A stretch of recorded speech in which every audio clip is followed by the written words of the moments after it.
Hello everyone, welcome back to my channel. तो आज हम कर रहे हैं आईटेप कोर्स लैंग्वेज सब्जेक्ट का यूनिट फर्स्ट का पार्ट बी, जिसमें एक टॉपिक है language policy and language planning.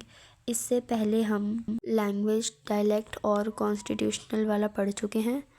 Now let's start about language policy and language planning. तो ये होती क्या है? ये एक इम्पॉर्टेंट आइडियाज़ हैं जो लैंग्वेज के बारे में स्टडी करते हैं, और ये हमारी हेल्प करते हैं कि कैसे हम लैंग्वेज को यूज़ करेंगे, कैसे मैनेज करेंगे अपनी डेली लाइफ में, जैसे कि स्कूल्स, लैंग्वेज और मीडिया में हो गया। ठीक है। और जो ये टॉपिक्स हैं वो कैसे लोगों को एक साथ लेकर आते हैं, कि कैसे जो लैंग्वेज है वो यूनिटी बनाने में काम आती है, या फिर अगर इसको सही से हैंडल नहीं करा गया तो ये प्रॉब्लम्स भी क्रिएट कर सकती है।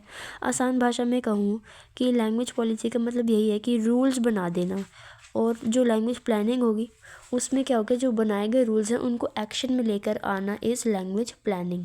अब हम सिर्फ लैंग्वेज प्लानिंग को समझते हैं। Language policy means the choices made by government और groups about which language to use official, यानी कि जो लैंग्वेज पॉलिसी हो गया कि गवर्नमेंट और ग्रुप्स मिलकर कोई डिसाइड करेंगे कि ऑफिशियल लैंग्वेज कैसी होगी, हमारी कौन सी होगी। ठीक है। एग्जांपल लेंगे कि मान लीजिए किसी कंट्री में इंग्लिश जो है मेन लैंग्वेज है, जो लॉज और स्कूल में यूज़ होती है। ठीक है। ये क्या करती है, सबको कम्युनिकेशन में इजी होगी। बट हो सकता है कि हाँ, ये जो और भी कई स्मॉलर लैंग्वेजेज वो बोली जाती है, पर उनको क्या हो गया, इग्नोर कर दिया। ठीक है। जैसे ये वैसे ही है, जैसे कि अगर हमने किसी ऑफिशियल टीम बनाई है कोई, तो उसके टीम के फ्लैग के कलर्स डिसाइड करने हो गया, तो ऐसे हो गया। वैसे ही कंट्री के लिए हो गया। जैसे इसका एक अच्छा एग्जांपल ये है कि कनाडा, जिसमें इंग्लिश और फ्रेंच दोनों ही ऑफिशियल लैंग्वेज हैं। ये दोनों ही क्या कर रही हैं, रिस्पेक्ट है अपनी अपनी। ठीक है। डिफरेंट ग्रुप्स ऑफ पीपल को लाइक या तो मान लो कि एक देश में माइनॉरिटी लैंग्वेज भी है, लेकिन मेजर ऑफिशियल किसको बनाया गया है, इंग्लिश को बनाया गया है। पर कनाडा में क्या है, इंग्लिश और फ्रेंच दोनों को ही ऑफिशियल लैंग्वेज है, कि लोग जो हैं आपस में अच्छे से उसे कम्युनिकेट कर पाएंगे और इक्वल राइट्स मिल गए। ठीक है। Now let us talk about what is language planning. तो लैंग्वेज प्लानिंग क्या होता है कि ये एक स्टेप बाय स्टेप वर्क है, जिसमें हम लैंग्वेज पॉलिसीज़ को बनाते हैं। ठीक है। और ये कैसी प्रॉब्लम फेस करता है, जैसे ये creating new words for science in local language और टीचिंग इट इन स्कूल्स। जैसे ये तो ऐसे हो गया कि जो बिल्डिंग है ना वो बनाना, जैसे मान लो सबसे पहले क्या, मान लो कोई घर बनाना है या बिल्डिंग बनानी है, तो उसकी पहले ड्राइंग होती है कि कैसे उसका आर्किटेक्ट होगा, कैसे वो दिखेगी। ठीक है। और उसके बाद बननी शुरू होती है। तो वैसे ही स्टेप बाय स्टेप ये क्या है, लैंग्वेज प्लानिंग भी होती है। For instance, if a policy says to use a native language more, planning might include making dictionaries और ट्रेनिंग टीचर, यानी कि हमने लैंग्वेज कोई ऑफिशियल करी तो उसके लिए डिक्शनरीज बनाना और टीचर्स को भी उसी भाषा में ट्रेन करना है कि आपको ऐसे पढ़ाना है स्कूल्स में। ठीक है। Just to make it official, उसके स्टेप्स हो गए ये। अब हम देखते हैं कि components of language policy and planning. पहले आता है टाइप्स ऑफ प्लानिंग। यहाँ पर 3 मेन टाइप्स हैं। पहला है status planning. This raises a language importance like making it official in government।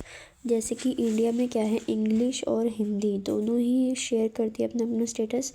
तो जो रीजनल लैंग्वेजेस हैं वो ये शांति बनाए रखने के लिए कि हिंदी और इंग्लिश दोनों ही यूज़ हो रही हैं, कि हम कोई ऐसा नहीं है कि किसी को कम इम्पोर्टेंस मिल रही हो। नेक्स्ट है इसमें कॉर्पस प्लानिंग। इसमें क्या होता है कि this improves the language itself, ये कोई ये लैंग्वेज में ही सुधार लेकर आना।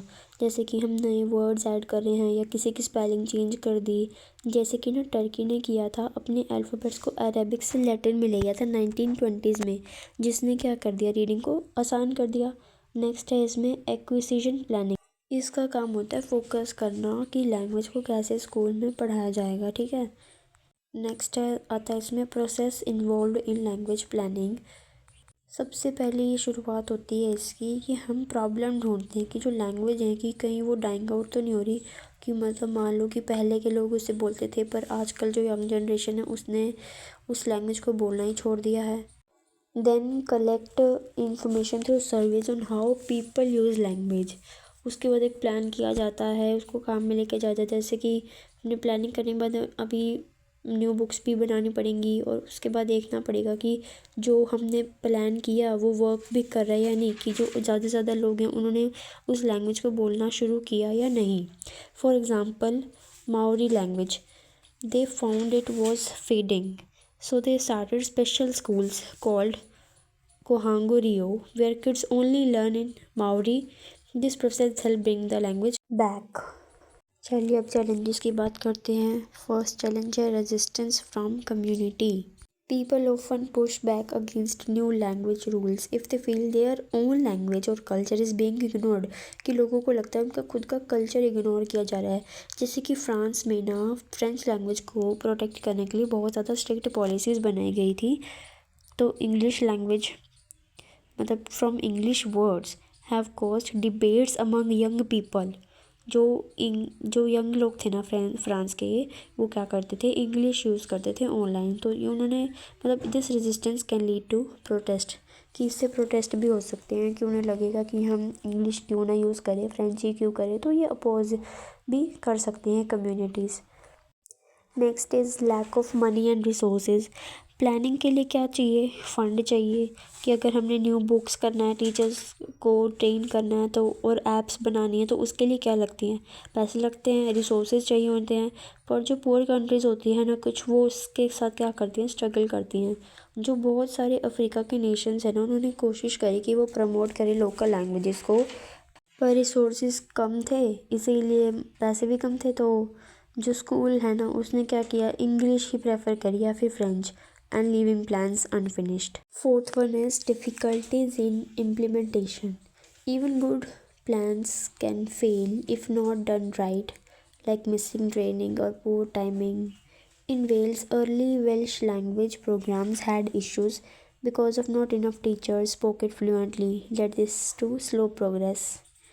कि जो अच्छे मतलब अगर हम इम्प्लीमेंटेशन ही सही नहीं करेंगे तो अच्छे अच्छे प्लान भी नहीं काम कर सकते, वो भी फेल हो सकते हैं। ठीक है, जो वेल्स आना जो उसमें अर्ली वेलिश लैंग्वेज थी उसमें से प्रॉब्लम आई थी, क्योंकि टीचर्स को ही मतलब फ्लुएंटली नहीं बोलना आता था तो वो दूसरों को क्या सिखाएंगे, इस वजह से प्रोग्रेस स्लो थी। नेक्स्ट है टॉपिक लैंग्वेज स्टैंडर्डाइजेशन। इसका मतलब होता है कि हम कोई ऐसी एक फॉर्म ऑफ लैंग्वेज को चूज़ कर लें जो अब से स्टैंडर्ड है या वो ऑफिशियल रहेगी। इसमें क्या क्या आता है, रूल्स आते हैं कि ग्रामर कैसी होगी, स्पेलिंग, प्रोनाउंसिएशन एंड वोकैबुलरी। जैसे जो कलर वर्ड है इंग्लिश का, वो अमेरिकन एसेंट में क्या है, COLOR है, ये स्टैंडर्ड है। लेकिन जो ब्रिटिश इंग्लिश है उसमें कलर की स्पेलिंग क्या है, COLOUR। ठीक है, तो ये क्या है, अलग अलग कंट्रीज़ में क्या है, डिफरेंट डिफरेंट स्टैंडर्ड है। तो स्टैंडर्ड मतलब ये कि अगर कोई एक फिक्स कर दी जाए कि हम तो कलर की, जैसे अमेरिका वाले तो COLOR ही लिखेंगे, लेकिन ब्रिटिश वाले क्या लिखेंगे, COLOUR। Now let's talk about benefits. Improved communication. अगर एक स्टैंडर्ड लैंग्वेज यूज़ करी जाएगी तो उससे मिसअंडरस्टैंडिंग्स कम होंगी डिफरेंट डिफरेंट रीजन्स के अलोंग। ठीक है, और ये इंश्योर करेगा कि सिमिलर वर्ड्स बोले जाएं और ग्रामर भी और प्रोनाउंसिएशन भी सेम रहेगी, तो कोई प्रॉब्लम नहीं होगी। जैसे जो इंग्लिश है यूनाइटेड स्टेट में वो स्टैंडर्ड कर रखी है ताकि जो न्यूयॉर्क का है और कैलिफोर्निया का है वो भी आपस में आसानी से कम्युनिकेट कर सकते हैं। बिजनेस मीटिंग के लिए होगा कि कोई भी कंक्लूज़न नहीं होगी, कोई भी लोकल स्लैंग नहीं आएगा। और एक मज़ेदार बात ये कि जो अमेरिका है ना उसमें भी मतलब जैसे न्यूयॉर्क और कैलिफोर्निया ही ले लेकर हम एग्जांपल, तो उनकी लैंग्वेज में भी ना इंग्लिश में भी एक्सेंट का और कुछ वर्ड्स का फ़र्क आ जाता है, इसीलिए इस लैंग्वेज भी स्टैंडर्ड करी हुई है यूनाइटेड स्टेट्स में। नेक्स्ट हम बात करते हैं एजुकेशनल एडवांटेजेस की।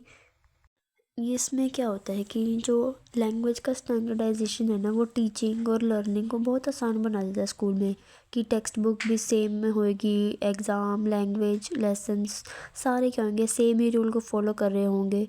और पूरे मतलब इंडिया में ना Hindi is a standard language जो सारे नेशन भर में पढ़ाई जाती है, जिससे क्या होता है कि सेम बुक है और कॉमन एग्ज़ाम देंगे तो उन्हें इक्वल एजुकेशनल अपॉर्चुनिटीज़ मिलेंगी। नेक्स्ट है इसमें economic benefit. It supports trade and job opportunities by allowing clear business dealing across borders. अगर कंपनीज एक ही लैंग्वेज का यूज़ करेंगी एड्स के लिए, कॉन्टैक्ट्स के लिए, प्रोडक्ट्स के लिए, तो इससे क्या होगा, बिज़नेस में मतलब अच्छे से इकोनॉमी को बेनिफिट मिलेगा कि अपनी बात तो वो सही पहुंचा पाएंगे सबसे, क्योंकि सब समझ पाएंगे अगर एक की लैंग्वेज होगी तो। जैसे कि अगर हम लें कि standard German helps business in Germany, Austria और स्विट्ज़रलैंड में जो है ट्रेड स्मूथली होता है। इससे जो मतलब ट्रांसलेशन एरर्स नहीं आएंगे, ठीक है, और उनका कॉस्ट भी बचेगा ट्रांसलेशन करने का, और क्या होगी, इकोनॉमी बूस्ट होएगी। फोर्थ, इसमें हम बात करते हैं कल्चरल आइडेंटिटी की। तो जो एक स्टैंडर्ड लैंग्वेज होती है वो क्या करती है, फॉस्टर करती है हमारी सेंस ऑफ नेशनल, यानी कि काइंड ऑफ यूनिटी, जिनका मतलब अलग अलग लिटरेचर म्यूज़िक हो, ठीक है। जैसे चाइना में क्या है, स्टैंडर्ड मैंडरियन क्या है, वो यूनाइट करती है diverse ethnic groups and seen in national TV shows and songs, ठीक है। अब हम बात करते हैं कि इंपॉर्टेंस क्या है लैंग्वेज स्टैंडर्डाइजेशन की। तो ये इम्पॉर्टेंट क्यों है, क्योंकि ये एजुकेशन को, मीडिया को, गवर्नमेंट को क्या करती है, एक स्मूथर वे में चलाने का काम करती है। और अगर स्टैंडर्डाइजेशन नहीं होगा तो जो अलग अलग जगहों के लोग होंगे वो अपने आसपास की भाषाएं नहीं समझ पाएंगे। उससे क्या होगी, कन्फ्यूजन क्रिएट होगी। और जैसे जो स्कूल होंगे उनकी अगर स्टैंडर्ड लैंग्वेज होगी तो वो इंश्योर करेगा ना कि सभी स्टूडेंट्स को क्या है, सेम रूल से पढ़ाया जा रहा है, ठीक है, इक्वालिटी काइंड ऑफ। तो आज हम इतना ही करेंगे। आई होप आपको समझ आया होगा, और चैनल को सब्सक्राइब करें, इस वीडियो को लाइक करें। तब तक मिलते हैं हम नेक्स्ट लेक्चर में। Thank you for watching.